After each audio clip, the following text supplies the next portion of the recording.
Di dalam suratul Fatihah ada dua macam doa, doa ibadah dan doa masalah.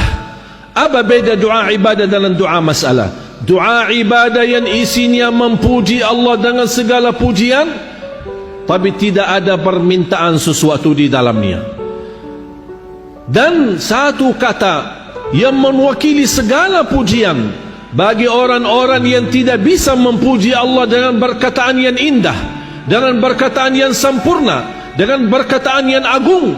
Satu kata mewakili semua pujian-pujian yang kita ingin sampaikan kepada Allah dengan hanya mengucapkan Alhamdulillahi Rabbil Alamin. Segala puji bagi Allah Subhanahu wa ta'ala. Bagi orang yang awam yang merasa dirinya tidak bisa memuji Allah, jangan sedih, jangan khawatir. Dalam sebanyak-banyak mengucapkan Alhamdulillahi Rabbil Alamin, anda sudah mewakili segala pujian dan memuji Allah dengan perkataan yang tersempurna dan yang terbaik. Dan itulah yang disebutkan doa ibadah, yang kita puji Allah tapi tidak di dalamnya ada permintaan. Dan yang kedua doa masalah, yang isinya memohon sesuatu kepada Allah Subhanahu wa ta'ala. Dan sebaik-baik doa selalu diawali dengan doa ibadah, memuji Allah, baru kita masuk kepada tahap meminta kepada Allah. Dan sebaik-baik permintaan ihdinas siratal mustaqim, baru memohon kepada Allah sesuatu yang lain yang kita harapkan. Ma'asyiral muslimin yang dimuliakan Allah Subhanahu wa ta'ala, Al-Fatihah merupakan doa bagi kita semua. Bagi orang-orang yang tidak bisa berdoa, yang tidak bisa mempanjatkan permohonannya kepada Allah, tapi keinginannya banyak, hajatnya banyak, keperluannya banyak, tapi dia tidak mengerti bahasa-bahasa doa yang pas atau yang paling enak atau yang paling tepat untuk kita memohon kepada Allah. Jangan khawatir, jangan kita membaca Al-Fatihah, apapun yang kita niatkan akan Allah kabulkan hajat kita. Bukan hanya untuk orang yang sudah wafat kita bacakan Al-Fatihah, kita yang masih hidup perlu membacakan Al-Fatihah sebagai obat untuk diri kita, sebagai ruqyah buat diri kita, bahkan sebagai obat untuk melindungi anak-anak kita dari segala bahaya dan keburukan. Al-Fatihah mewakili segala doa bagi orang-orang yang tidak bisa berdoa kepada Allah dalam bahasa Indonesia maupun bahasa Arab.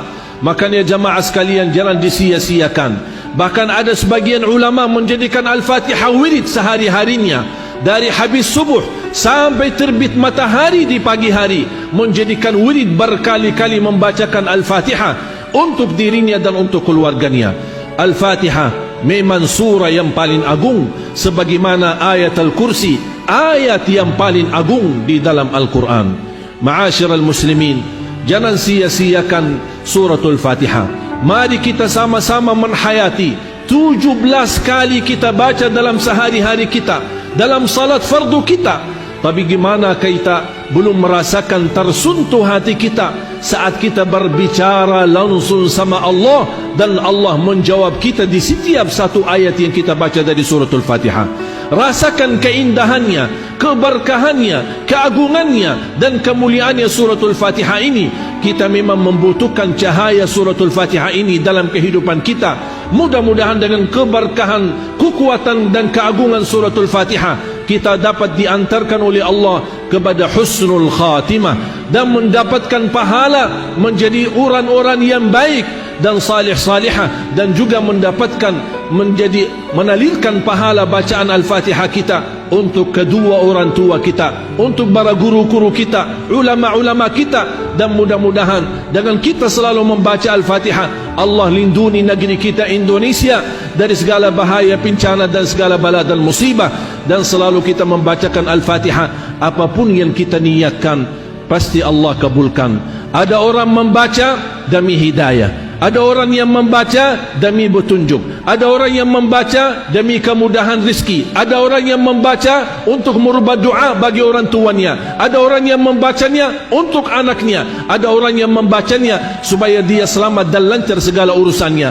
Apapun yang kita niatkan, kita ingat firman Allah, qul huwa lilladzina amanu hudan wa shifa. Al-Quran itu dan segala isinya, apalagi surah yang paling agung, petunjuk dan syifa, obat dari segala penyakit batin maupun penyakit zahir.